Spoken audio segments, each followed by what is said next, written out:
vote yes. And Stephen has agreed to speak Gaelic, which is a very appropriate name for...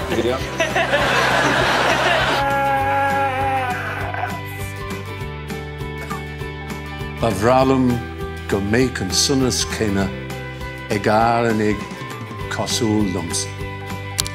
To chance doiv posa agus and grow ato acharu a kale ura. Now, my Gaelic may have rather fallen into desuetude since I did roster room, but I mean in the kindest way possible to try and connect with you all, because so many of us in Britain are thinking of you and this referendum that's coming. It's a chance for Ireland to make an extraordinarily proud noise in the world. Tor for grow.